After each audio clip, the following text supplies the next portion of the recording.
आज भारतात लाखो विद्यार्थी डॉक्टर होण्याचं स्वप्न पाहत आहेत, पण त्या स्वप्नामागे एक असा अंधार आहे ज्याबद्दल फार कमी लोक बोलतात. कोटा, हैदराबाद, पुणे, दिल्ली, देशभरात कोचिंग इंडस्ट्री अब्जावधी रुपयांची झाली आहे. मोठमोठे बॅनर्स, पण या चमकदार पोस्टर्सच्या मागे एक वेगळीच रियालिटी लपलेली आहे. त्यामुळे आज सिच्युएशन अशी झाली आहे की नीट फक्त एक्झाम राहिलेली नाहीये, ती एक इंडस्ट्री बनली आहे. एक अशी इंडस्ट्री जिथे विद्यार्थ्यांच्या स्वप्नांवर बिझनेस उभा राहतो. पण सर्वात आधी एक बेसिक प्रश्न, नीट एक्झाम इतकी मोठी आहे का? कारण भारतात डॉक्टर बनायचं असेल तर जवळपास प्रत्येक विद्यार्थ्याला ही एक्झाम द्यावीच लागते.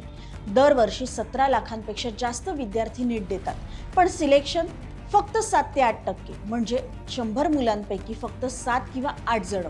बाकी बाकी हजारो मुलं रिपीटर्स बनतात, कोणी ड्रॉप घेतं, कोणी पुन्हा कोचिंग जॉईन करतं आणि काही जण पूर्णपणे तुटून जातात. या इंडस्ट्रीमध्ये फक्त एक प्रेशर नाहीये, इथे एक स्कॅम सुद्धा आहेत आणि त्यातला सर्वात डेंजरस स्कॅम म्हणजे फेक सक्सेस मार्केटिंग. पूर्ण व्हिडिओ बघण्यासाठी HBT मराठीच्या YouTube चॅनलला नक्की व्हिजिट करा.